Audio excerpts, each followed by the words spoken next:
dalam webinar Imun Medical Course dalam rangka bulan free webinar dengan tema Clinical Approach to Kidney Disease. And ini untuk temanya hari ini adalah detection and Management of Kidney Disease. Terima kasih kami ucapkan kepada Dr. R.A. Daninggar, spesialis penyakit dalam yang telah meluangkan waktunya mengisi acara ini. Perkenalkan, saya Della Septa yang akan memandu acara pada malam ini. Sebelum memulai acara, izinkan saya memperkenalkan apa itu Immune Medical Course terlebih dahulu.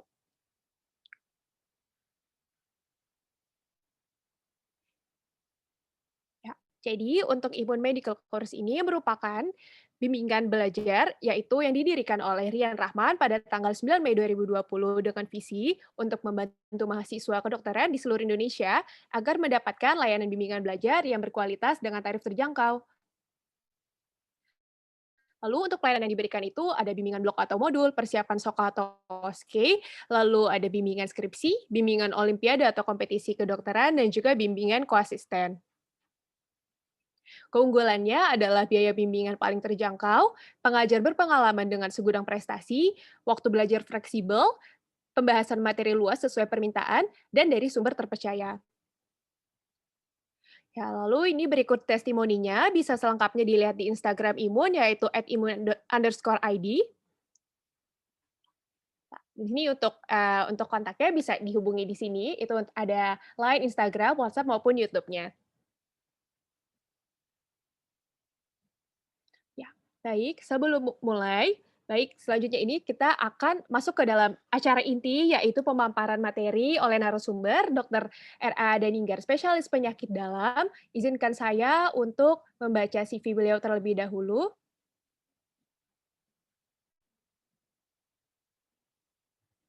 Baik, untuk kurikulum vitae dari Dr. R.A. Adaninggar, spesialis penyakit dalam, untuk tempat tanggal lahirnya, itu beliau lahir di Surabaya 7 Juli 1984. Untuk riwayat pendidikannya, pada tahun 2002 sampai 2008 beliau menempuh pendidikan dokter S1 yaitu pada FK Universitas Airlangga.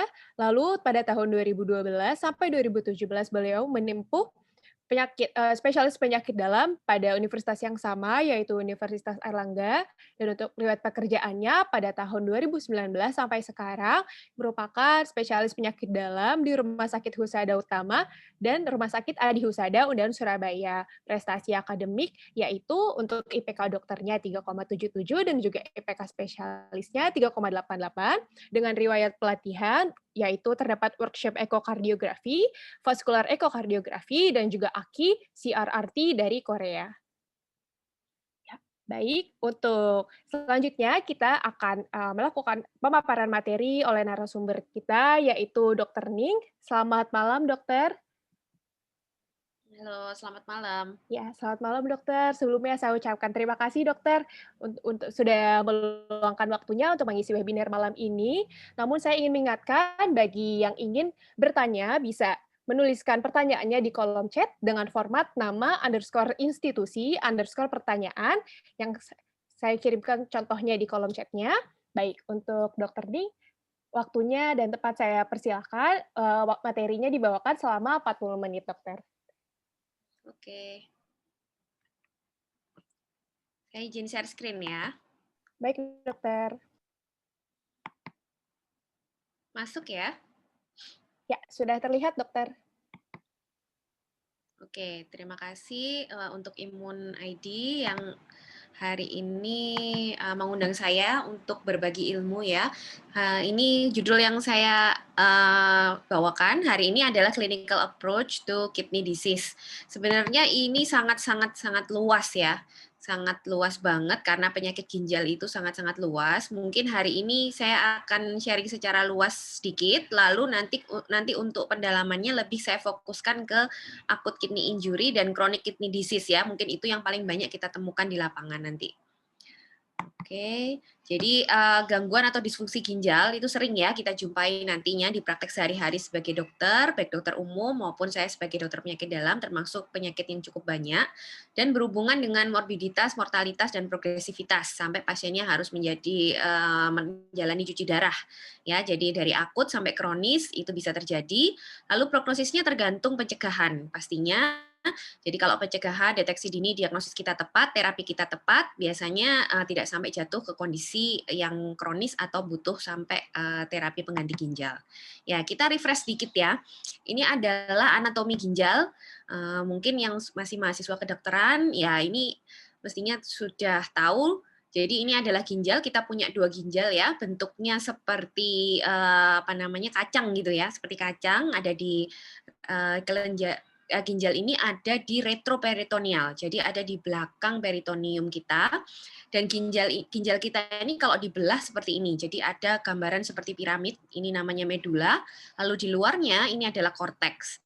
Kalau diperbesar lagi, korteks itu isinya ini. Jadi korteks itu isinya nefron ya. Nefron. Jadi di korteks sama medula itu ada nefron. Ini yang kita sebut atau ini adalah unit terkecil dari fungsi ginjal kita. Jadi nefron ini terdiri dari glomerulus ya. Glomerulus ini adalah kumpulan kapiler pembuluh darah. Nanti dia tujuannya adalah untuk memfiltrasi darah kita, lalu nanti istilahnya sampah-sampah tubuh kita tuh akan difilter di sini ya, ini saringannya. Lalu ini adalah jaring epitel ya, yang namanya tubulus. Dia panjang sekali, mulai dari tubulus proksimal, lalu dia menjadi loop of Henle, lalu menjadi tubulus distal, yang terakhir dia akan berujung di tubulus collectivus atau ductus collectivus. Nah, lalu disinilah dia akan mengeluarkan urin. Ya, ini kalau glomerulus atau ini diperbesar lagi, ini seperti ini. Jadi ini glomerulus ini kapilernya, lalu di sekitarnya ini ada sel epitel yang disebut kapsula Bowman ya. Lalu setelah itu filtratnya akan berjalan seperti tadi ke tubulus. Ya, ini di sini istimewa ya karena ginjal kita ini punya beberapa lapis saringan. Jadi ada beberapa molekul itu yang bisa disaring, tapi ada juga yang nggak bisa. Jadi ini ada 3 lapis, mulai dari lapisan endotel dari glomerulus, lalu di belakangnya ada membran basalis glomerulus, lalu di belakangnya lagi ada epitel yang menyambung dengan kapsula Bowman dan tubulus ya. Dan ada 3 lapis ini menyebabkan tidak mungkin ada molekul yang berukuran besar untuk lewat. Berukuran besar itu seperti protein, albumin, lalu antibodi kita seperti imunoglobulin, itu nggak akan bisa lewat ginjal normal. Nah, nanti suatu saat ada penyakit tertentu di mana ada gangguan dari sawar filtrasi ini. Jadi bocor lah istilahnya, kalau bahasa awamnya itu ginjal bocor ya. Kalau bocor itu artinya molekul-molekul besar yang seharusnya nggak bisa keluar, nggak bisa masuk ke sini, dia akan bisa keluar dan dideteksi di urin. Ya, itu salah satu penanda kerusakan ginjal. Ya, semoga ingat semua tentang ini. Jangan lupa ginjal juga banyak pembuluh darahnya ya. Ini tadi glomerulus ini nanti nyambung-nyambung ke bawah-bawah ini sampai kembali lagi ke vena cava. Oke, nah ini yang tadi saya bilang nefron ya. Ini gambaran secara 2 dimensinya. Ini adalah kapsula Bowman nyambung bla bla bla ke sini tadi itu. Nah, di sini itu akan terjadi suatu proses, kalau filtrasi tadi di glomerulus ya, filtrasi itu artinya penyaringan pertama. Lalu di tubulus ini akan terjadi proses yang namanya reabsorpsi dan sekresi. Terutama di tubulus proksimal ya. Di tubulus proksimal ini hampir semua molekul atau semua zat yang lolos masuk ke sini, dia akan direabsorpsi lagi. Jadi akan masuk lagi ke dalam pembuluh darah kita. Ini seperti vitamin, laktat, urea, asam urat, air, gula, dan semua elektrolit ini akan masuk lagi di sini. Ya, nanti setelah itu di tiap tubulus mereka punya transporter ya, transporter. Jadi ada beberapa tubulus yang khusus tugasnya. Jadi nanti mungkin seperti natrium itu tidak semua di sini direabsorpsi. Nanti di tubulus distal dia akan direabsorpsi lagi seperti itu ya. Jadi ada memang beberapa titik-titik kerja di sini itu yang berkaitan dengan nanti pengaturan cairan, pengaturan elektrolit dan pengaturan asam basa. Dan disitulah juga nanti kenapa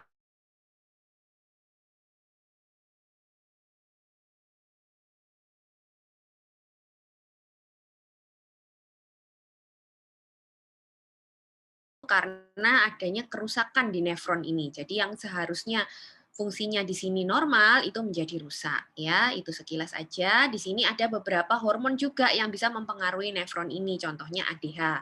ADH itu kerjanya di sini. Lalu aldosteron. Aldosteron itu kerjanya di tubulus distal dan ada atrial natriuretic peptide. Itu juga kerjanya di tubulus distal. Mereka ini tujuannya untuk menyeimbangkan natrium dan air di dalam tubuh kita. Ya, oke. Ini untuk fisiologi ginjal. Jadi sebenarnya kerja ginjal itu apa aja? Ini singkatannya saya bikin a wet bed ya. Yang A itu tentunya tadi itu acid base balance. Jadi untuk keseimbangan asam basa ya, keseimbangan asam basa. Lalu W-nya water balance, keseimbangan cairan, lalu electrolyte balance, lalu toxin removal karena dia juga bisa membuang toksin-toksin yang ada di dalam tubuh kita. Lalu untuk kontrol tekanan darah tentunya karena tekanan darah itu kan terkait dengan terkait dengan aliran darah, terkait dengan pembuluh darah, itu semua hubungannya sama ginjal ya, blood pressure control. Lalu ginjal juga punya fungsi hormonal. Jadi dia bisa membuat hormon seperti eritropoietin dan renin. Kalau eritropoietin ini tujuannya kan untuk membuat sel darah merah ya, makanya kenapa pada orang sakit ginjal kronis itu bisa terjadi anemia. Lalu renin juga dibuat oleh ginjal, itu adalah respon bila ada kekurangan cairan di dalam tubuh kita. Jadi renin itu ada sensornya. Jadi renin itu dibuat oleh yang namanya aparatus juxtaglomerulus. Jadi dia ada sel-sel tertentu di daerah glomerulus itu. Kalau misalnya aliran darah yang ke situ kurang, dia alarmnya muncul sensor. Oh, lalu dia menghasilkan renin. Nah, renin ini tujuannya untuk meningkatkan tekanan darah gitu ya. Lalu yang terakhir, hormon yang juga tidak kalah penting dan dihasilkan oleh ginjal ini adalah vitamin D. Jadi vitamin D ini aktivasinya di ginjal ya. Jadi metabolismenya di ginjal. Awalnya sebenarnya kan dia dibuat di kulit kita ya dengan bantuan sinar ultraviolet B. Lalu setelah itu diaktifasi atau melalui metabolisme di liver, lalu yang terakhir baru dia di metabolisme di ginjal menjadi suatu metabolit aktif.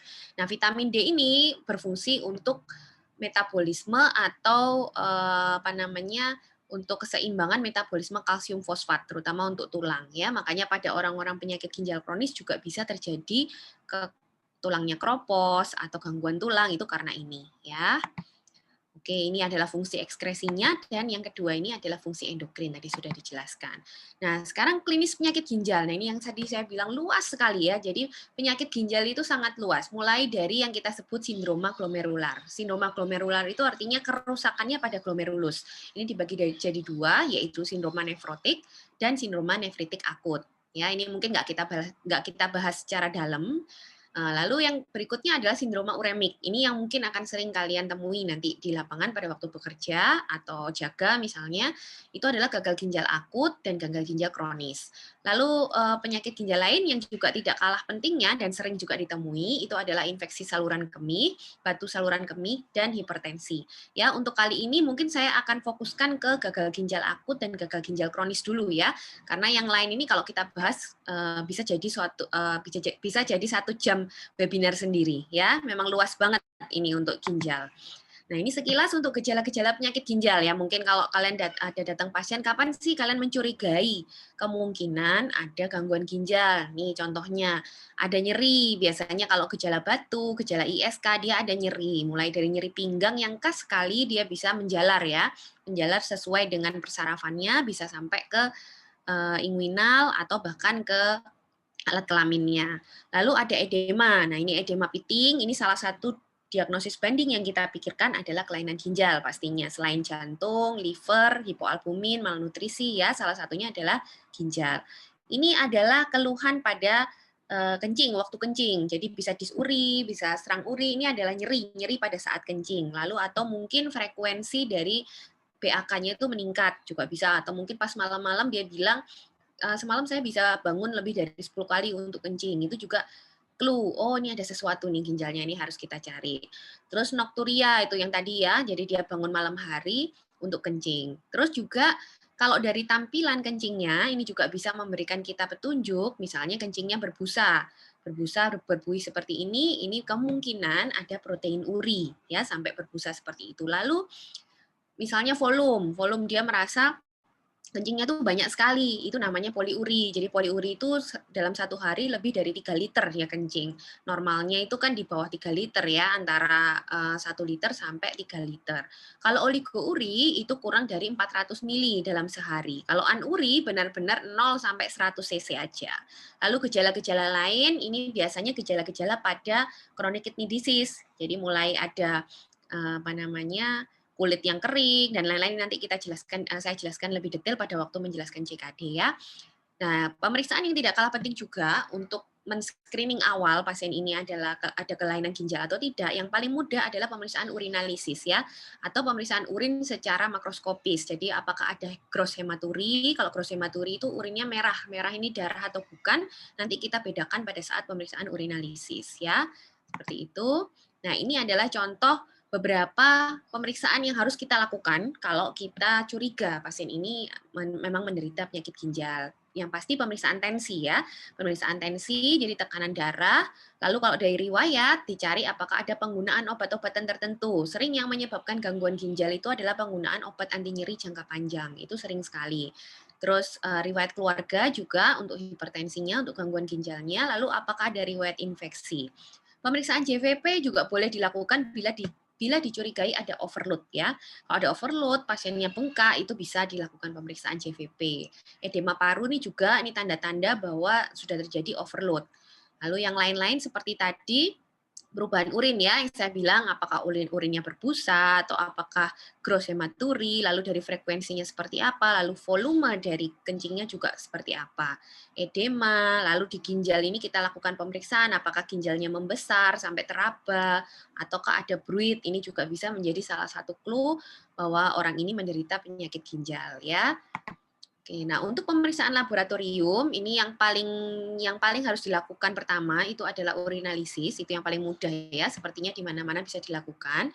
Lalu pemeriksaan yang penting lagi adalah pemeriksaan bun kreatinin. Ini untuk menunjukkan fungsi ginjal. Kalau bisa bun kreatinin ini kan nanti bisa dihitung ya untuk menentukan kira-kira estimated GFR-nya berapa. Kadang ada lab yang juga sudah bisa melakukan penghitungan GFR atau clearance kreatinin secara otomatis. Itu juga boleh kalau memang ada fasilitas. Pemeriksaan lain itu untuk melihat komplikasi. Jadi komplikasi itu berarti ada gangguan tadi di proses glomerulus dan proses di tubulusnya. Jadi harus dicari apakah ada gangguan elektrolit, apakah ada gangguan asam basa, itu bisa dilakukan pemeriksaan-pemeriksaan sesuai dengan indikasi yang kalian temukan.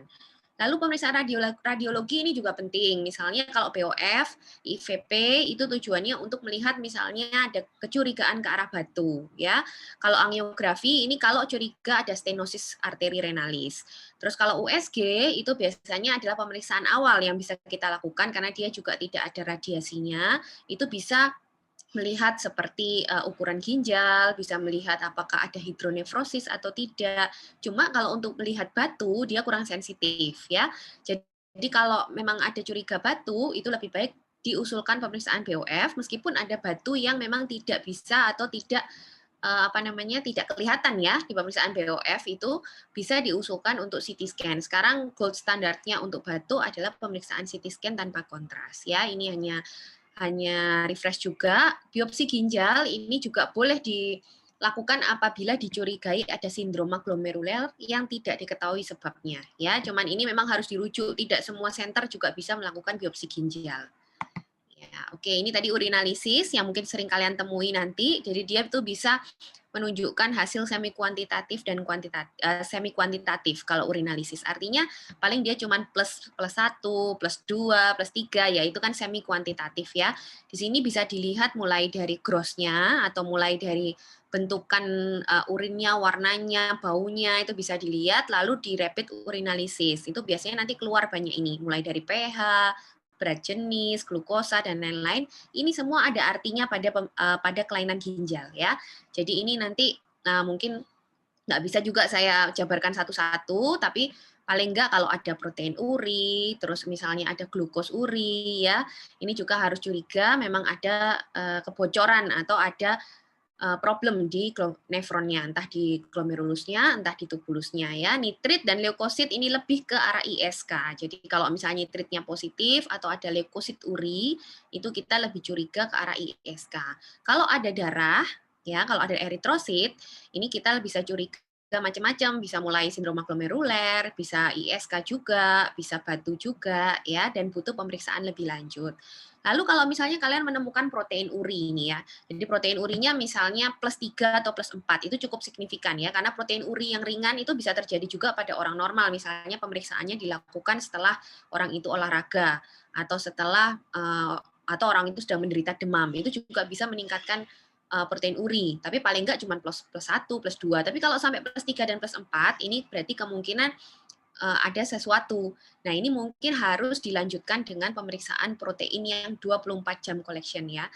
Artinya harus dilihat benar-benar berapa kadar protein yang dikeluarkan urin itu. Jadi kan nanti ada sindroma nefrotik. Nah, sindroma nefrotik itu kan jumlah protein urinnya lebih dari 3,5 gram ya per hari. Jadi itu sekilas, jadi apa artinya UL-nya? Kuantitatif ini adalah pemeriksaan 24 jam itu tadi. Jadi biasanya protein uri ya, kalau ada protein uri lalu dilanjutkan dengan pemeriksaan 24 jam. Nah, ini yang disebut GFR. Mungkin kalian juga sudah sering mendengar ya. Jadi GFR ini adalah menunjukkan kira-kira itu fungsi filtrasi dari ginjalnya itu gimana. Seharusnya idealnya itu kalau misalnya ada zat yang difiltrasi, kalau misalnya zat itu tidak mengalami reabsorpsi atau sekresi, akan sama konsentrasinya di plasma dan di urin. Dan itu bisa menunjukkan atau mencerminkan kalau misalnya semua bisa dibuang sama konsentrasinya, itu artinya fungsi dari ginjal itu bagus. Ya, itu gambarannya seperti itu. Tapi kita belum punya satu komponen yang benar-benar ideal seperti itu. Jadi yang benar-benar dia hanya di metabolisme tapi tidak di reabsorpsi, tidak disekresi, itu hampir tidak ada. Nah, yang sering kita pakai masih sekarang adalah kreatinin ya. Kreatinin ini tapi banyak kelemahannya juga karena kreatinin ini kan tergantung dengan otot ya salah satunya. Jadi misalnya pada orang-orang yang kurus sekali atau yang malnutrisi, yang kurus, yang wasting seperti itu, mungkin kreatininnya tuh cenderung normal. Tapi mungkin nanti kalau dihitung GFR-nya itu bisa aja GFR-nya rendah. Jadi harus menggunakan rumus juga karena kreatinin di sini sangat terkait dengan muscle mass. Pada orang tua juga begitu, lansia. Kadang kreatinin 1 atau 1,2 kita bilang oh kayaknya normal, tapi setelah kita cek GFR ternyata sudah turun.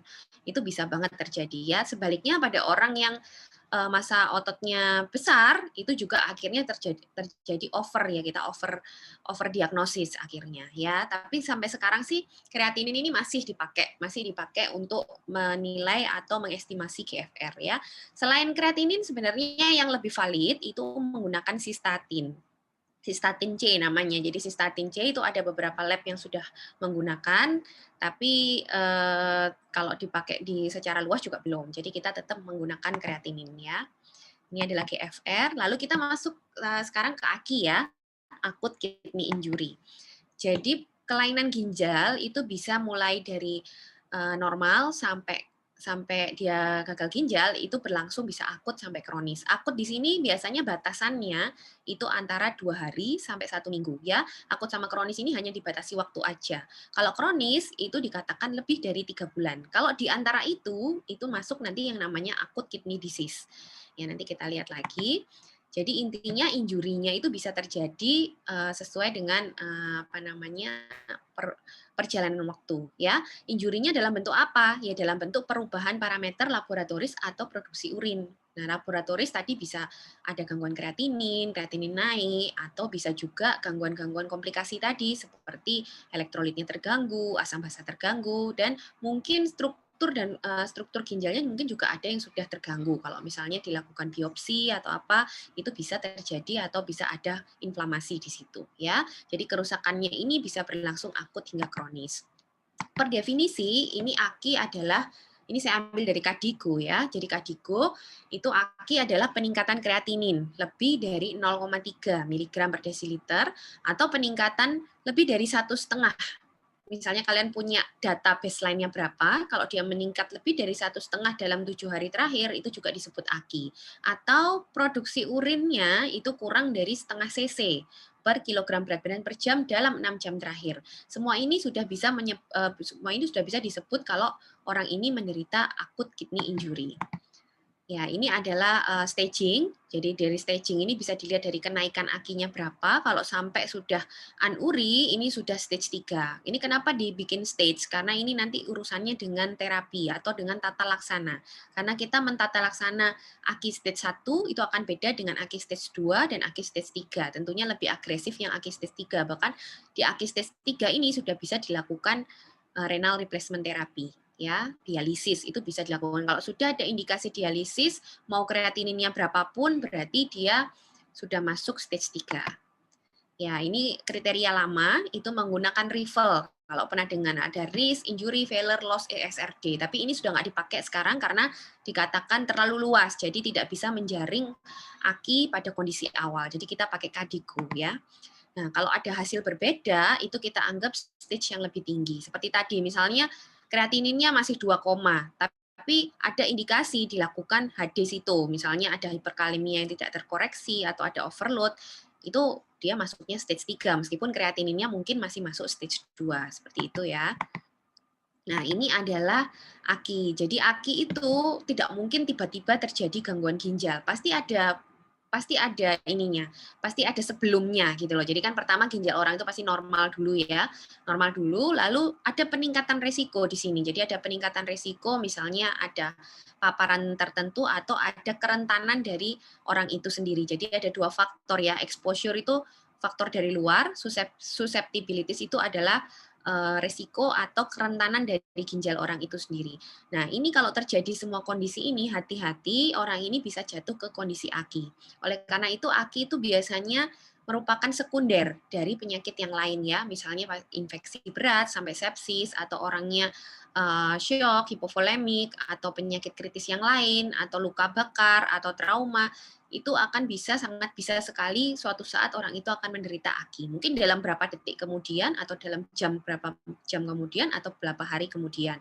Ya, apalagi kalau awalnya dia misalnya sudah usia lanjut, itu salah satunya, ini advanced age ini adalah salah satu faktor juga, atau awalnya dia sudah punya CKD juga. Nah, ini nanti yang kita sebut acute on chronic disease, chronic kidney disease atau ACKD. Ini di sini. Jadi dia sudah punya baseline CKD, terjadi suatu injury akut, atau dia punya diabetes ya. Jadi semuanya ini yang harus kita perhatikan supaya kita waspada kalau sebenarnya sebentar lagi orang ini akan menderita AKI. Kalau bisa AKI ini kita cegah ya, itu adalah tujuan utama kita belajar AKI. Karena outcome-nya akan lebih baik dengan deteksi atau tata laksana dini dibanding kalau AKI-nya sudah terjadi ya. Nah, ini adalah penyebab-penyebab AKI, ini harus tahu dan harus hafal di luar kepala, karena penyebab AKI itu hanya 3. Yang pertama adalah penyebab prerenal, yang kedua penyebab intrarenal, yang ketiga postrenal. Udah cuma 3 itu aja. Kalau prerenal itu artinya ada pengurangan aliran darah ke ginjal, bisa karena volume darahnya turun, misalnya ada perdarahan atau ada diare ya. Lalu ada penurunan dari denyut jantung misalnya heart failure, itu kan juga akan menurunkan aliran darah ke ginjal. Intinya terjadi penurunan aliran darah ke ginjal itu adalah penyebab prerenal.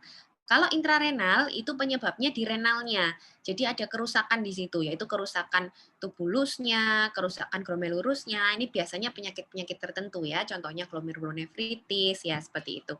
Terus kalau yang postrenal itu ginjalnya nggak apa-apa, aliran darahnya juga baik, tapi ada sumbatan. Jadi sumbatan di misalnya di ureter atau di uretra atau di pokoknya di anatomis setelah ginjal ya, itu namanya postrenal. Jadi dari 3 ini nanti terapi kita juga beda. Cuman penyebabnya cuma 3 ini aja. Jadi nggak mungkin ada penyebab lain, tinggal ini masuk yang mana, prerenal kah atau renal kah atau postrenal kah ya. Oke, ini tadi adalah perbedaan tata laksana dari AKI berdasarkan stage-nya.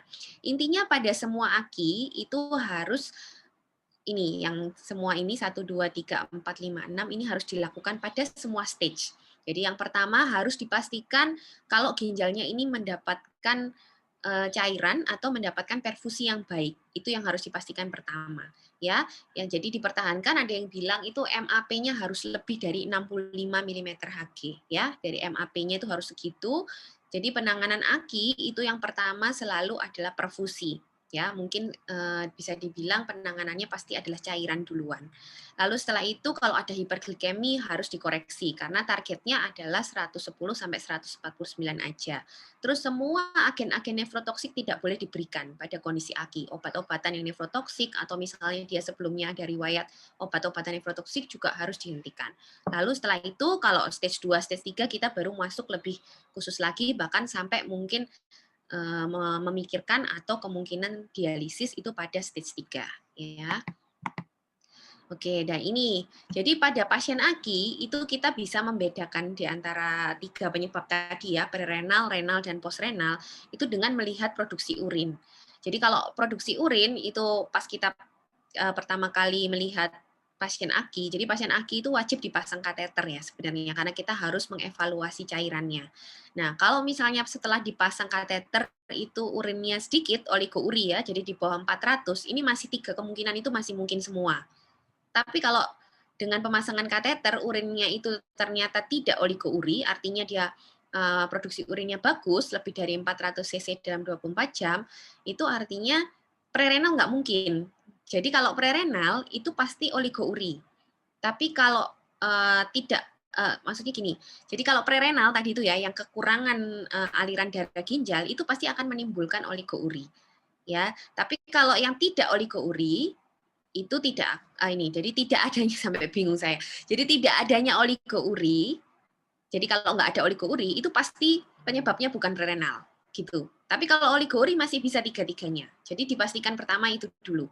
Jadi kalau kencingnya sedikit, kemungkinan 3 ini masih bisa. Tapi kalau kencingnya jelas-jelas banyak, nggak usah mikir prerenal. Jadi nggak usah mikir pemberian cairan duluan. Kalau tidak ada kekurangan atau kalau tidak ada oligouri, ya mungkin itu. Nah, ini untuk membedakannya nanti. Jadi kalau oligouri itu kan nanti kemungkinannya masih 3 itu. Jadi masih bisa prerenal, renal, atau postrenal. Ini dilakukan ini, kalau misalnya dilihat hemodinamiknya dulu. Hemodinamiknya dulu, lalu dilihat semuanya. Kalau kira-kira dicurigai adalah hipovolemi, coba volume challenge. Jadi hipovolemi itu artinya dia ada riwayat perdarahan mungkin, atau ada riwayat muntah, riwayat diare. Nah, itu diberikan volume atau diberikan cairan. Harus di-challenge ya, sampai MAP-nya sesuai. Lalu dilihat apakah urinnya nambah. Kalau nambah, ya kemungkinan memang hipovolumik, diteruskan aja ya. Tapi kalau misalnya Anda mencurigai ini adalah gangguan ginjal, kan bisa tuh shock kardiogenik tadi ya, gangguan denyut jantung itu juga bisa, itu bisa diberikan obat-obatan inotropik. Ya, seperti itu. Lalu dilihat perkembangan atau pertambahan dari urin output-nya. Dan ini ada salah satu tes juga yang bisa memastikan lagi yang namanya furosemide stress test. Mungkin kalau nanti ini di UGD itu bisa dilakukan. Jadi kalau misalnya kalian sudah merasa resusitasi cairan kalian sudah cukup, misalnya awalnya kalian merasa ini kayaknya hipovolemik karena ada oligouri. Oke, kita coba challenge cairan. Terus challenge cairan ternyata kok urinnya masih sedikit ya, jadi masih menambahnya itu nggak banyak. Terus ragu kan mau masang inotropik juga ragu, masa sih ini jantung, mungkin gambaran foto jantungnya normal, misalnya seperti itu. Boleh kita lakukan yang namanya furosemide stress test, asalkan sudah resusitasi dulu ya. Jadi sudah resusitasi cairan dulu, tapi tetap oligouri, itu kalian boleh memberikan furosemide. Dosisnya, kalau misalnya orang itu sebelumnya nggak pernah diterapi furosemide, dosisnya adalah 1 miligram ini. Tapi kalau dia sudah pernah atau dia biasanya rutin meminum furosemide, dosisnya harus lebih tinggi. Nah, itu disuntikkan. Nah, setelah disuntikkan, dilihat dalam 2 jam. Apakah urinnya nambah? Kalau misalnya nambahnya lebih dari 200 mili, kemungkinan dia prerenal. Jadi jangan ragu untuk memberikan cairan terus. Tadi mungkin masih kurang gitu loh kesimpulannya ya, jadi boleh diberikan cairan. Tapi kalau misalnya dengan furosemide stress test ternyata urinnya juga keluarnya nggak banyak, hati-hati sudah ada gangguan intrarenal. Kalau ada gangguan intrarenal, jangan dipaksakan pemberian cairan. Karena itu malah bisa menyebabkan overload nantinya. Jadi harus benar-benar hati-hati kalau memang tidak respon dengan furosemide ya. Ya, ini tadi. Jadi fisiologinya itu harus ada cairan dulu. Intinya kita harus resusitasi dulu baru kita berikan furosemide untuk memancing. Kalau memang keluar urinnya berarti memang tadi itu kita prerenal benar. Jadi langsung dilanjutkan aja pemberian cairannya. Oke. Nah, ini adalah istilah aja ya, mungkin yang nanti akan kalian temui juga. Jadi ada AKI, ada ACKD, ada AKD, apa itu? Jadi kalau AKI seperti tadi jelas ya, acute kidney injury. Nanti kalau dia menjadi kronis lebih dari 3 bulan, dia akan menjadi CKD. Lalu ACKD ini apa? ACKD ini orang ini sudah punya CKD, lalu ada suatu insult akut, misalnya ada infeksi akut atau dia kecelakaan, lalu ada shock hipovolemik karena perdarahan atau misalnya dia luka bakar.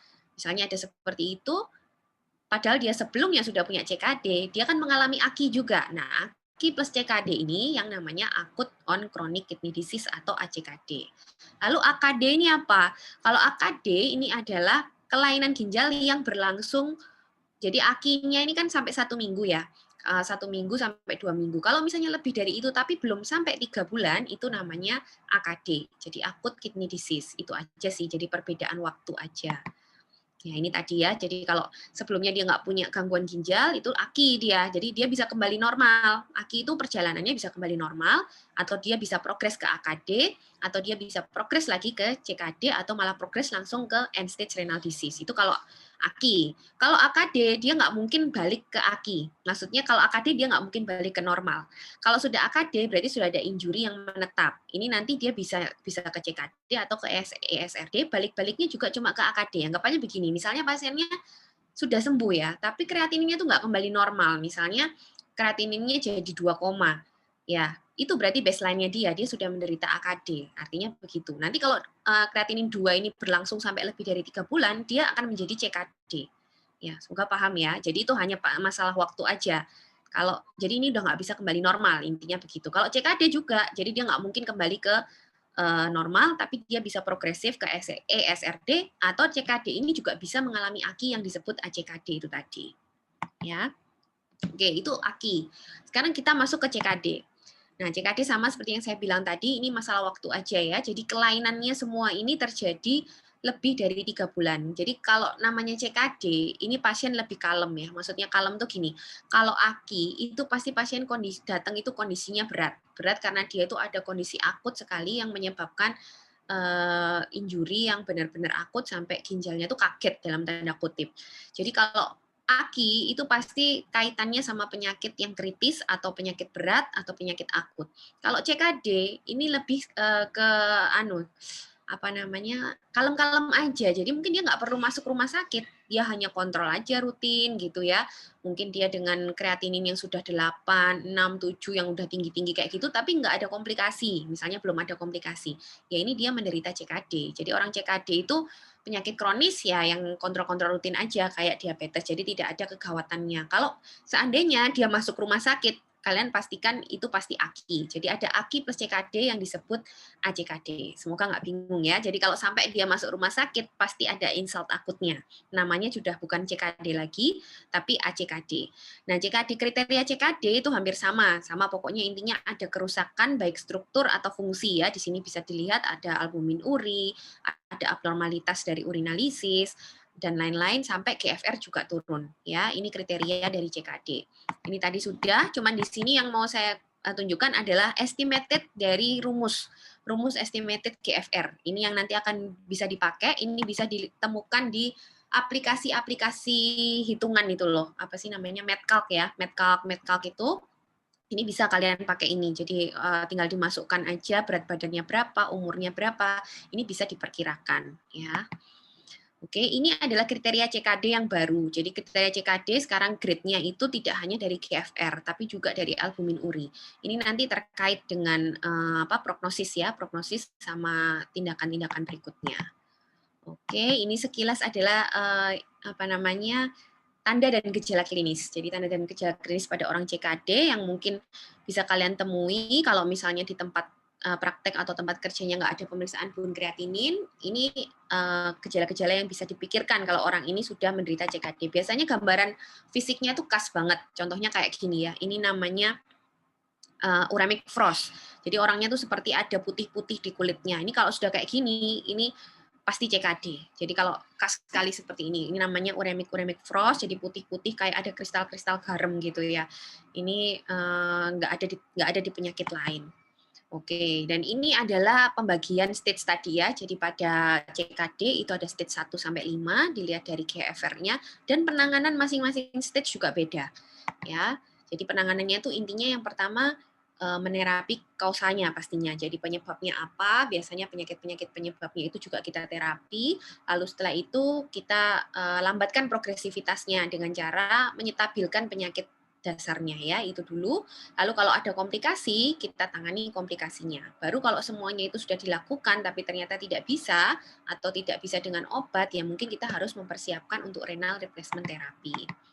Nah, ini kalau masih grade 1 itu kita fokusnya lebih ke penyebab ya. Jadi penyebab pada CKD itu sebenarnya dibagi 3. Jadi penyakit ginjal diabetik, penyakit ginjal yang penyakit ginjal non diabetik. Non diabetik itu macam-macam, bisa glomerular, bisa autoimun, bisa infeksi, dan penyakit ginjal transplant. Jadi ada 3 pembagian besarnya sebenarnya karena terbanyak memang diabetes. Makanya dia dibagi diabetes, non diabetes, dan penyakit transplant. Nah, ini fokusnya kita adalah mengontrol tekanan darah ya, mengontrol tekanan darah, mengontrol glukosanya, diet rendah protein, diet rendah garam, gaya hidup sehat, semua di sini. Ya, dan menghindari obat-obat nefrotoksik atau mengatur dosis interval pemberian obat yang kira-kira memang sifatnya nefrotoksik itu harus kita atur. Jadi mulai harus menjaga supaya tidak progresif ke stage yang selanjutnya ya. Kalau sudah masuk grade 2, ini tinggal dilihat yang merah, kuning, orange, hijau ini.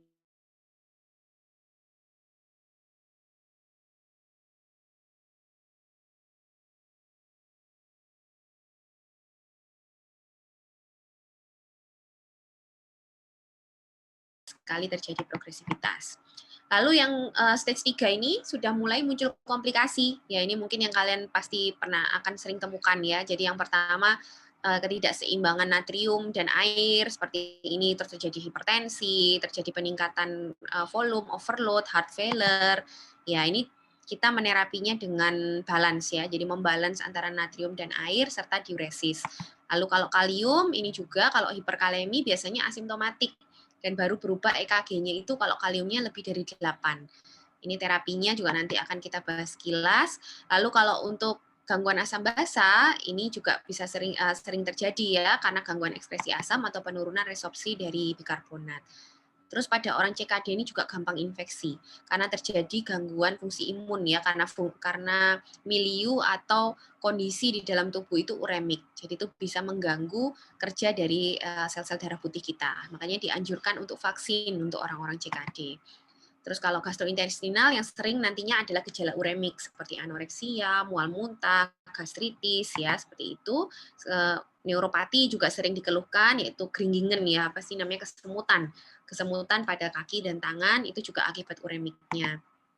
Oke, sorry tadi terus ada anemia, lalu ada gangguan vitamin D. Gangguan vitamin D ini ujung-ujungnya adalah gangguan tulang, jadi hipokalsemi dan hiperparatiroidisme. Oke. Nah, ini untuk terapi kalium ya, sekilas aja karena ini yang sering juga ditemui. Jadi kalium itu bisa kronik, bisa akut. Kalau kronik itu tinggal kalian batasi aja intake-nya, jadi tidak boleh makan makanan yang tinggi kalium, jadi batasi sekitar 40 sampai 60 mg. Lalu atasi konstipasi juga dan hindari obat-obatan yang dapat menyebabkan hiperkalemi seperti ACE inhibitor, ARB, spironolakton, NSAID ya. Kalau akut, ini ada beberapa cara juga. Ini bisa dilakukan pada saat di UGD, misalnya kaliumnya tinggi sekali, bisa dilakukan usaha-usaha untuk menurunkan kalium dengan cara shifting kalium ke intrasel, contohnya menggunakan glukosa dan insulin, menggunakan beta agonis, dan menggunakan terapi alkali seperti natrium bikarbonat. Terus juga bisa selain itu meningkatkan ekskresinya dengan memberikan diuretik, memberikan resin pengikat kalium oral itu Kalitek kalau pernah tahu ya, atau kalau memang tidak mempan atau refraktor kita usulkan juga untuk dialisis ya gitu. Oke, dan ini untuk kalau asidosis metabolik. Nah, kalau asidosis metabolik ini juga kondisi yang termasuk gawat karena kalau dibiarkan bisa menyebabkan henti jantung ya. Kalau asidosis metabolik, ini kalau asimptomatik masih ringan kadang nggak perlu terapi kita. Karena kalau gangguan ginjal kronis pasti ada gangguan resorpsi atau gangguan ekskresi asam. Jadi pasti terjadi cuman ringan atau berat aja. Kalau sedang, misalnya bikarbonatnya sudah mulai turun di bawah 20, boleh diberikan oral, tapi dosisnya harus terbagi karena nabik ini juga mengandung natrium, jadi hati-hati supaya tidak overload. Kalau berat, ini biasanya yang pasien masuk ke UGD ya, sampai kusmol segala seperti itu, kalau berat, bikarbonat di bawah 8, harus dilakukan koreksi menggunakan intravenous nabik ya, dan koreksinya harus separuh, jadi nggak boleh langsung misalnya dihitung kebutuhan separuhnya itu masuk dulu, baru sisanya biasanya 8 jam dan sisanya seperti itu ya. Targetnya adalah pH-nya segini dan natrium bikarbonatnya segitu. Ya. Nah, sekarang kita masuk terakhir nih ke ke kemungkinan renal replacement therapy. Jadi ada kontroversi ya yang menyatakan apakah HD ini harus dilakukan secepat mungkin, ini dalam 12 jam kurang, atau kita tunda, delay dalam lebih dari 2 hari.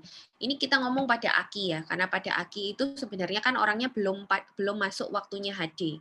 HD itu kan terapi pengganti ginjal, jadi seharusnya pada orang-orang yang punya CKD. Tapi kadang pada AKI ini dibutuhkan juga terapi pengganti ginjal hanya 1 kali 2 kali aja. Tujuannya untuk menormalkan atau membantu terapi atau tata laksana yang lain. Jadi ini ada yang menganggap kalau secepat mungkin HD bagus, tapi ada juga yang menganggap nggak bagus kalau cepat-cepat karena memang bisa menyebabkan kerusakan atau inflamasi di ginjalnya.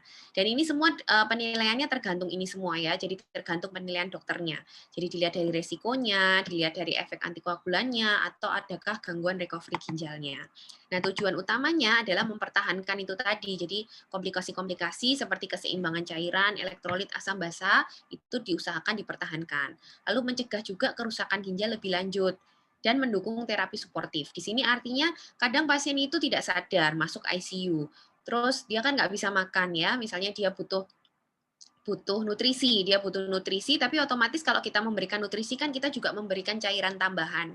Dan kadang kalau AKI itu urin tuh kadang sudah sampai tidak terproduksi. Jadi akhirnya orang itu menjadi overload. Tapi mau nggak mau harus diberikan nutrisi juga. Nah, akhirnya untuk mendukung biasanya oke kita berikan nutrisi, misalnya diberikan NG-tube atau diet enteral atau mungkin diet parenteral. Tapi kalau misalnya overload ya kita lakukan HD untuk untuk mengambil cairan berlebihnya. Jadi itu bisa untuk terapi suportif aja. Dan HD atau dialisis di sini tidak indikasinya bukan untuk rutin. Jadi bukan untuk menggantikan fungsi ginjal tapi untuk supporting ya kalau pada acute kidney injury itu. Dan di sini pada kasus-kasus emergensi, kalian nanti harus menilai klinis ya. Jadi jangan berpatokan pada angka BUN dan SK. Meskipun datang BUN-nya itu misalnya 100 berapa, terus kreatininnya 10 lebih. Tapi kalau klinisnya masih baik, maksudnya orangnya juga masih sadar, terus komplikasinya tidak terlalu berat, jangan buru-buru dilakukan cuci darah ya, karena itu malah bisa menyebabkan CKD. Nanti dia akan jatuh benar-benar ke kondisi CKD. Jadi harus pelan-pelan untuk menilai. Jadi kecuali ada kegawatan ya. Jadi ini yang harus kalian nilai apakah ada kondisi AIU EU ini. Kalau ada, ini baru kalian pikirkan ke arah dialisis pada orang-orang AKI. Misalnya asidosisnya berat, terus refraktor ya, ada resiko overload, aritmia. Aritmianya karena hiperkalemi atau karena asidosis. Nah, ini hiperkalemi. Itu juga harus dipikirkan untuk dialisis. Kecuali kalau respon dengan terapi. Ini kalau tidak respon ya. Kalau intoksikasi, ini ada beberapa obat atau bahan yang juga bisa hanya bisa dikeluarkan lewat cuci darah. Yang paling sering adalah metanol. Biasanya kalau orang-orang intoksikasi alkohol, kalau sudah sampai berat, sampai penurunan kesadaran, biasanya dia butuh cuci darah juga. Overload jelas ya, kalau misalnya overload cairan, diberikan diuretik tidak respon, orangnya edema paru, nah ini harus atau segera dilakukan dialisis. Lalu uremik ya, kalau uremik ini biasanya mual muntah, terus perikarditis, ensefalopati, seperti itu uremik. Nah, oke, ini kalau pada CKD ya, kalau pada CKD ini lebih kalem seperti tadi yang saya bilang ya. Kalau pada CKD itu kalau misalnya penurunan fungsi ginjalnya progresif kurang dari eGFR 15 kita baru mempersiapkan untuk cuci darah. Atau dia belum sampai kurang dari 15 tapi ada komplikasi-komplikasi tadi seperti pada AKI. Itu boleh mulai dipikirkan untuk melakukan dialisis. Dan ini adalah sifatnya elektif, beda dengan AKI tadi. Kalau AKI tadi sifatnya pasti situ, pasti darurat, karena kondisinya adalah kondisi akut.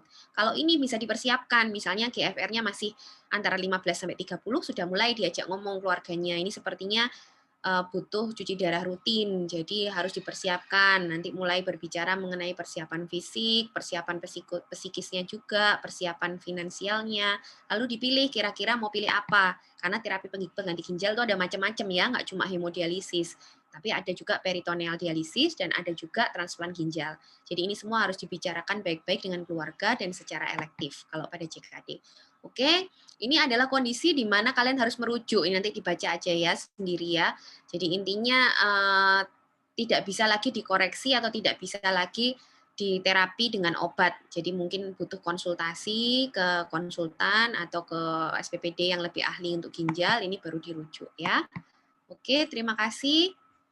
Semoga bermanfaat. Saya kembalikan ke moderator.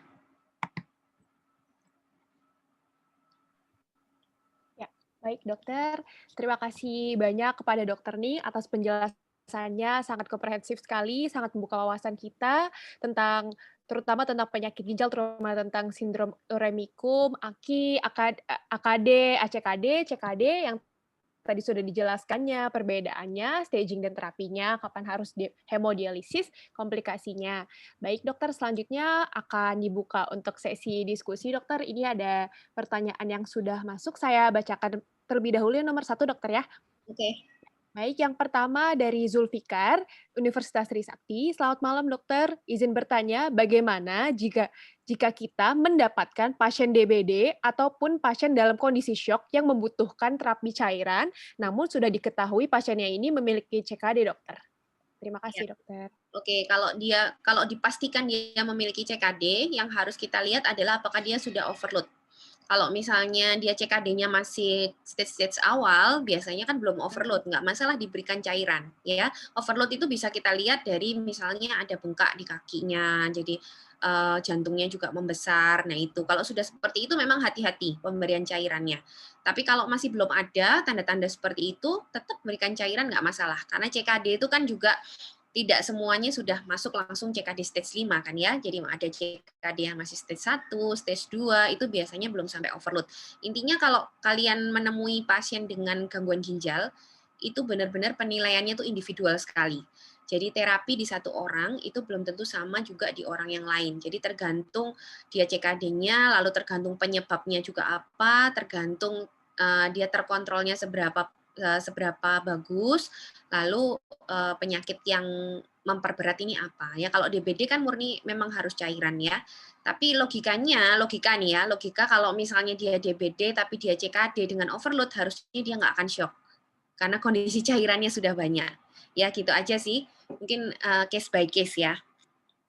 Iya, baik dokter. Mungkin sedikit ingin menambahkan dokter, apakah kapan kita perlu untuk merujuk pemasangan CVP ya dokter untuk mengukur cairan pada pasien CKD ini yang apabila kita berikan terapi cairan seperti untuk pada DBD dokter. Terima kasih. Oke, kalau untuk CVC itu sebenarnya lebih diindikasikan pada orang-orang yang memang meragukan ya. Maksudnya meragukan tuh kalian lihat ada edem ya, ada edem misalnya, tapi edem itu kan tidak selalu karena overload, bisa karena hipoalbumin juga. Ya, jadi kalau ragu kan seperti itu kan kondisi yang meragukan ya, mungkin kan nggak bisa cepat juga untuk ngecek albumin juga. Nah itu boleh diusulkan untuk pemasangan CVC. Boleh banget, karena pemasangan CVC juga bisa sangat membantu. Jadi kalau kira-kira cairannya sudah cukup, ya nggak usah ditambah cairan lagi, kan gitu ya.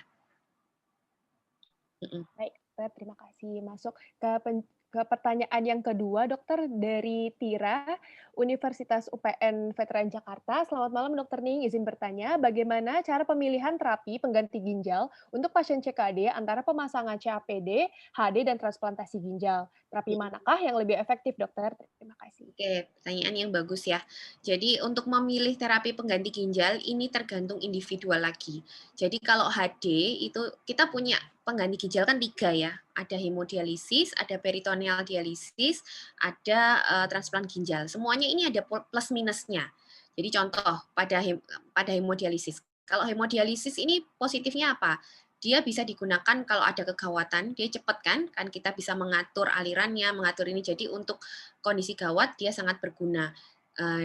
Dia sangat berguna untuk kondisi gawat, tapi nggak enaknya kan berarti butuh rumah sakit ya, nggak mungkin melakukan HD sendiri di rumah gitu loh. Jadi butuh orang yang ahli yang mendampingi dan butuh juga alat yang canggih, istilahnya alat HD-nya itu butuh.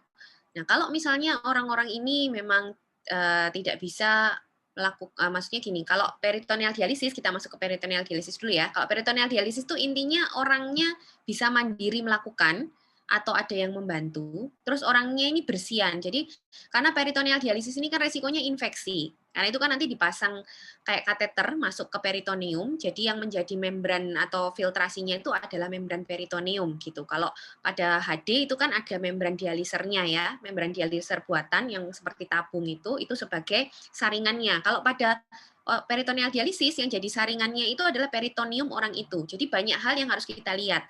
Pertama, apakah orang itu gemuk? Karena gemuk juga bisa mengganggu. Biasanya peritoneumnya itu tertutup lemak. Akhirnya nanti saringannya itu tidak efektif.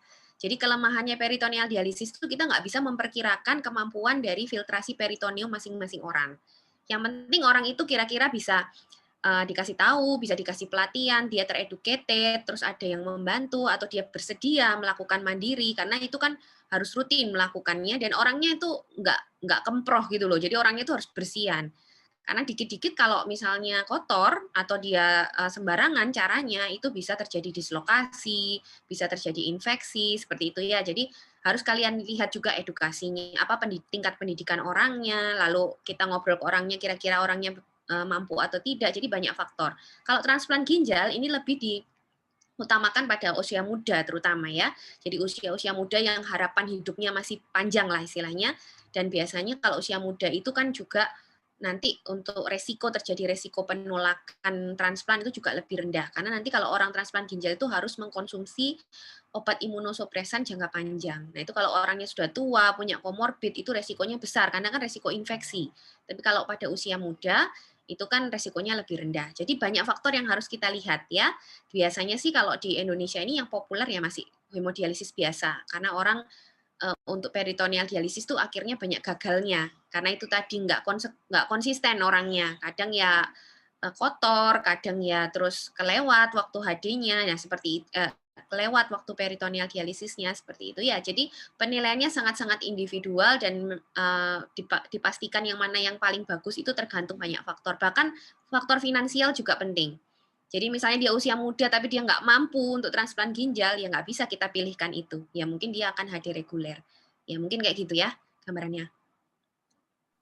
Baik, dokter. Jadi untuk pemilihan terapinya ini yang terbaik itu sesuai dengan kondisi pasien tersebut juga ya, dokter, ya, Ya, multifaktorial jadi ya.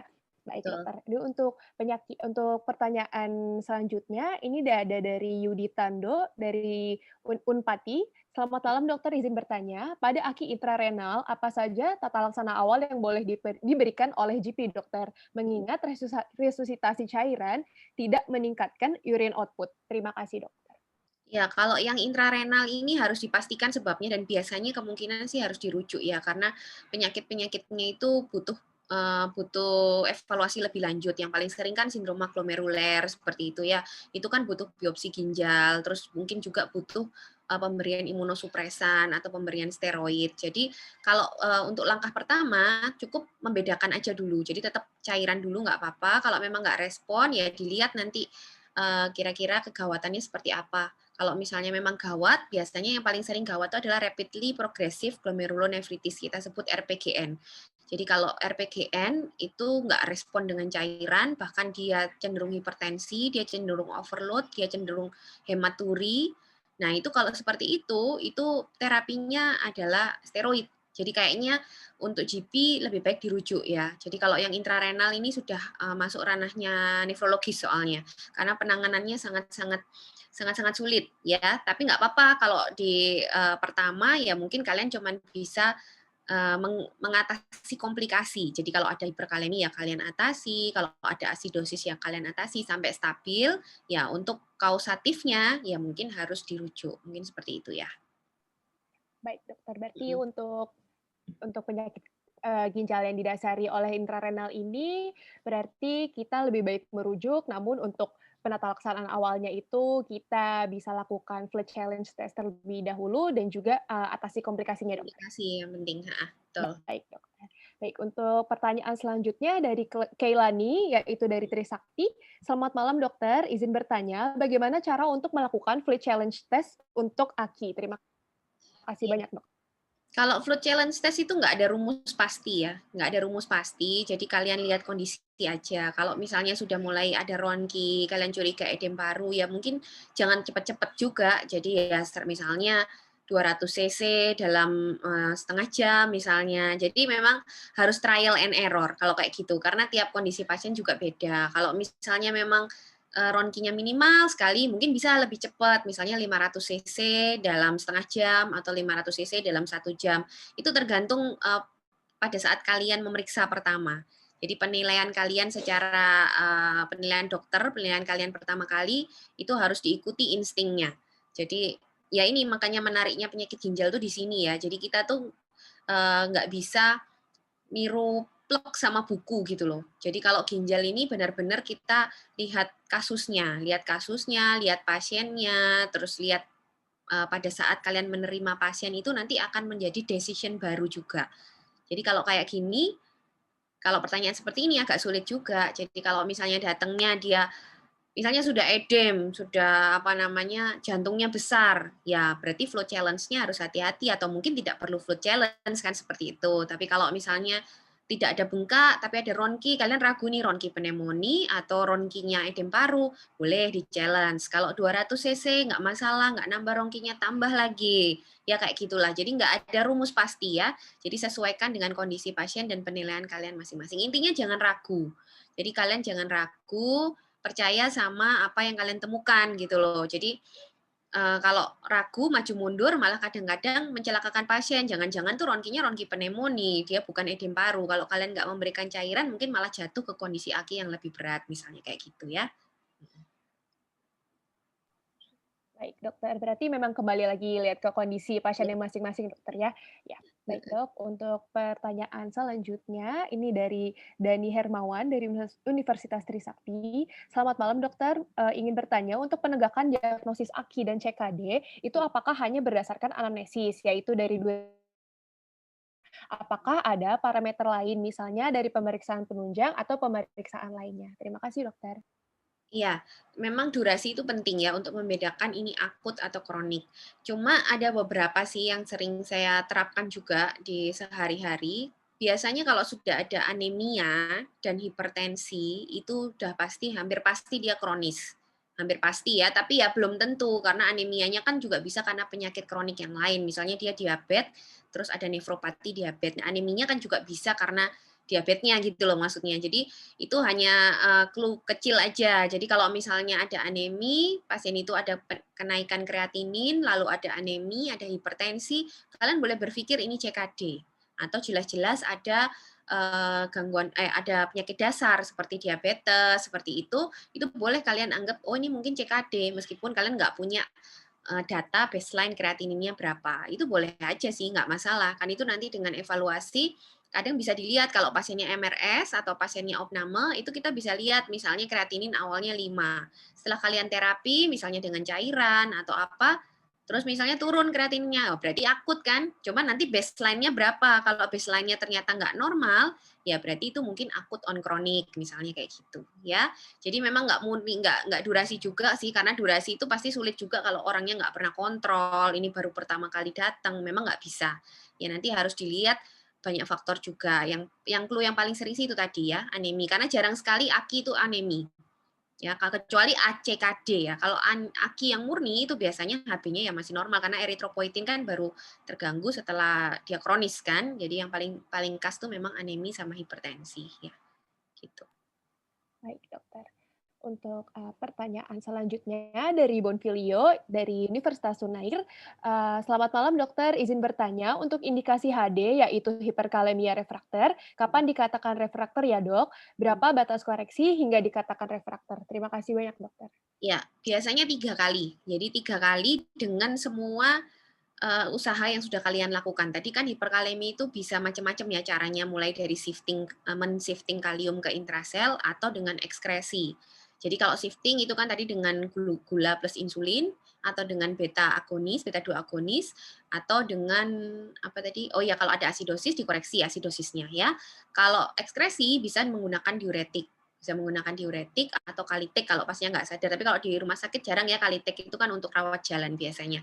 Ya kalau semua itu sudah kalian lakukan dengan optimal dan beberapa kali dicek, 3 kali misalnya dicek, kaliumnya tetap, nah itu berarti sudah refrakter. Itu berarti mungkin ada indikasi dialisis. Tapi harus dipastikan kalau semua usaha kalian tadi sudah optimal ya. Jadi jangan cuma menggunakan D40 insulin aja, terus langsung menyimpulkan refrakter, nggak bisa. Jadi harus dipakai semua cara, mulai dari D40, beta 2 agonis, diuretik, terus apa tadi, kalau ada asidosis juga asidosis harus dikoreksi, ya, karena asidosis yang tidak terkoreksi juga akan menyebabkan ribuan-ribuan kalium terus. Jadi akhirnya hiperkaleminya juga refrakter, ya. Jadi untuk keputusan dialisis pada orang aki, kita harus berpikir panjang. Karena dialisis ini bukan bukan tidak ada efek. Jadi dialisis ini bisa juga menyebabkan inflamasi pada ginjal orang itu. Sementara kita kan nggak tahu baseline-nya orang itu sudah punya gangguan ginjal atau belum. Misalnya awalnya dia sudah punya gangguan beberapa nefron, kalau kita paksakan dialisis terlalu dini, itu akan semakin merusak nefronnya. Mungkin awalnya dia cuma rusak 10%, bisa sampai rusak 50-60%, malah dia menjadi CKD. Jadi penilaian untuk dialisis memang harus sangat hati-hati ya, gitu.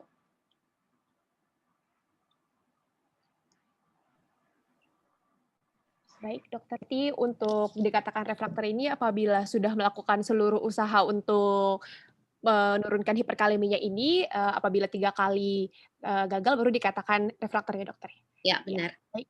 Ya, baik dokter, sedikit saya ingin bertanya dokter, untuk Ya. kalau misalnya, selama ini saya mengikuti, konsisten di bagian penyakit dalam dokter, jadi untuk pasien CKD itu, seringkali diberikan terapinya itu ABC dok, dari asam folat, NA-bikarbonat, dan juga kalos dok. Nah itu, apakah memang semua pasien CKD harus diberikan terapi seperti itu atau pasien CKD tertentu saja ya dok? Ini pasien poli ya berarti? Iya dokter. Heeh, oke. Itu ada alasannya semua, harusnya ya nggak semua diberikan ya. Jadi yang pertama asam folat ya, pertanyaannya bagus ya. Asam folat itu diberikan memang pada orang-orang CKD yang sudah ada anemi. Tujuannya karena pada CKD itu aneminya bisa macam-macam penyebabnya, mulai dari defisiensi besi, mulai dari uremik. Uremik itu bisa menyebabkan survival dari eritrosit itu juga turun.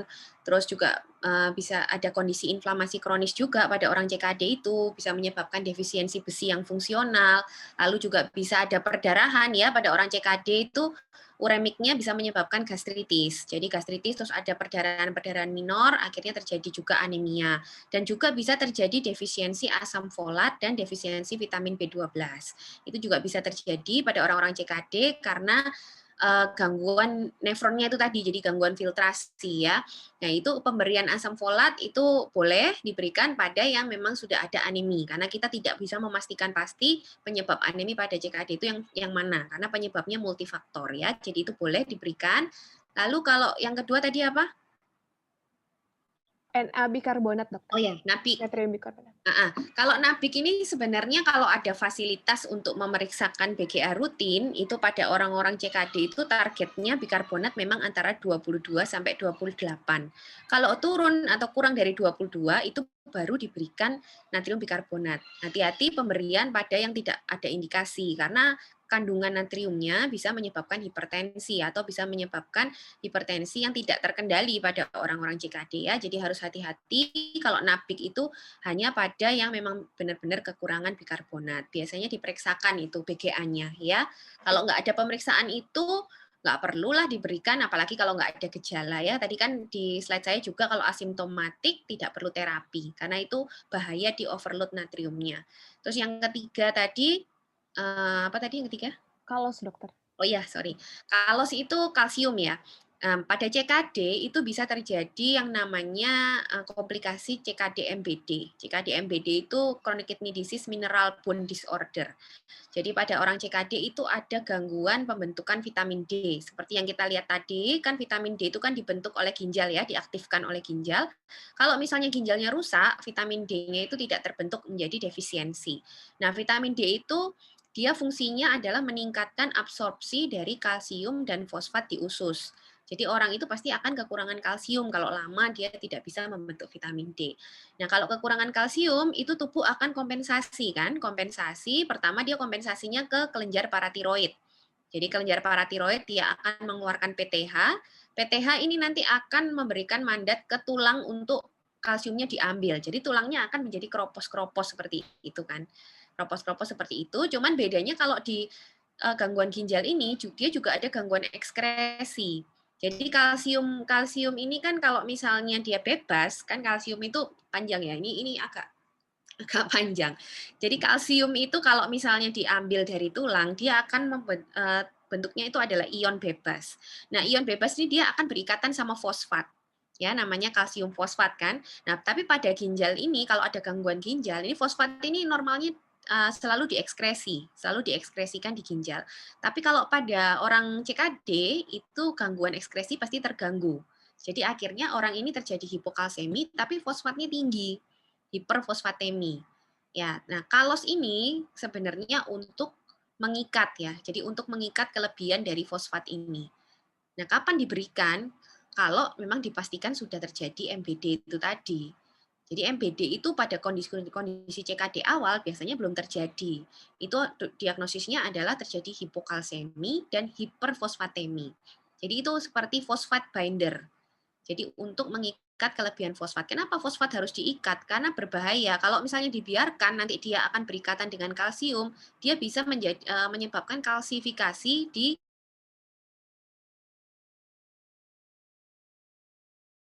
jaringan lunak, itu berbahaya. Biasanya pasien-pasien CKD yang sudah lanjut, yang sudah mengalami CKD MBD, banyak kalsifikasi ini tadi. Jadi kalau misalnya kondisinya belum ada CKD MBD, ya tidak usah diberikan kalos ya, karena malah juga bisa menambah kalsium di situ. Jadi kurang kurang tidak sesuai indikasi lah. Jadi indikasinya kalau memang sudah terjadi dan untuk mengikat fosfatnya gitu ya. Baik dokter, sangat jelas sekali penjelasannya dokter. Jadi, untuk yang pemberian asam folat, bikarbonat, dan kalos ini itu tidak, perlu diberikan kepada setiap pasien CKD ya dokter ya, tergantung indikasi. Baik, untuk pertanyaan, selanjutnya dokter, ada pertanyaan dari Ernest, dari UNUD. "Selamat malam dokter, izin bertanya, untuk estimated GFR, apakah semua rumus bisa diterapkan pada semua kasus, atau ada beberapa GFR yang hanya spesifik pada kondisi tertentu?" Terima kasih dokter. Ya, tadi kan ada 3 rumus ya kalau untuk GFR. Kalau yang, rumus Cockcroft-Gault itu, yang paling nggak valid sebenarnya. Karena dia kan faktornya hanya umur, berat badan, dan kreatinin ya, di mana kreatinin sendiri itu kan sangat terkait dengan bentuk badan pasien, terus massa otot, mungkin juga terkait dengan diet protein. Jadi sangat-sangat, variabilitas atau variannya itu sangat-sangat besar gitu loh. Kalau untuk semua kasus menggunakan, rumus yang mana aja sebenarnya nggak masalah sih, nggak masalah asalkan bisa dihitung aja, biasanya perbedaannya juga nggak signifikan-signifikan banget bedanya. Ini kan namanya juga estimated ya, jadi kita juga nggak bisa tahu pasti sebenarnya GFR, seseorang itu berapa. Jadi ini, dari penelitian lalu diberikan rumus-rumus yang mendekati. Yang paling valid itu rumus MDRD. Jadi yang MDRD, terutama kalau pakai sistatin, itu yang paling valid. Tapi karena sistatin juga jarang, ya MDRD yang menggunakan kreatinin. Tapi itu biasanya nanti kalau menggunakan aplikasi tinggal dimasukkan aja. Karena itu juga dia pakai unsur seperti RAS, segala. Karena RAS, terus seperti itu tuh ternyata sangat berpengaruh juga pada kadar atau pada GFR ya. Jadi intinya kalau di Indonesia sih kita pakai yang mana aja nggak masalah GFR-nya. Baik dokter, jadi, untuk pada setiap kasus ini tidak ada, perbedaannya dokter ya, jadi bisa pakai, semua rumus ini bisa dipakai. Ya, baik dokter, sepertinya tadi sudah, pertanyaan terakhir dokter. Baik, Ya. untuk selanjutnya kita akan memasuki sesi penyerahan sertifikat, kepada Dokter Ning, dipersilakan untuk mengaktifkan mic dan juga videonya.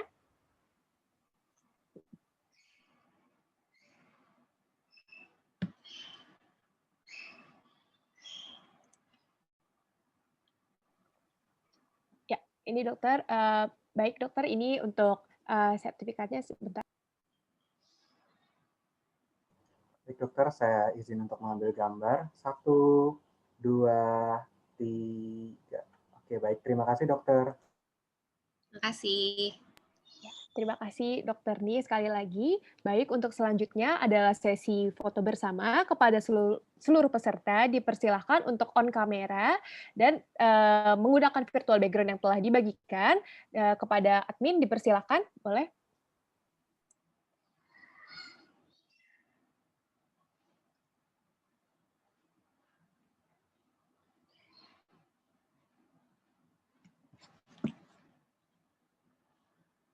Oke, baik. Terima kasih untuk foto bersama sudah diambil gambarnya.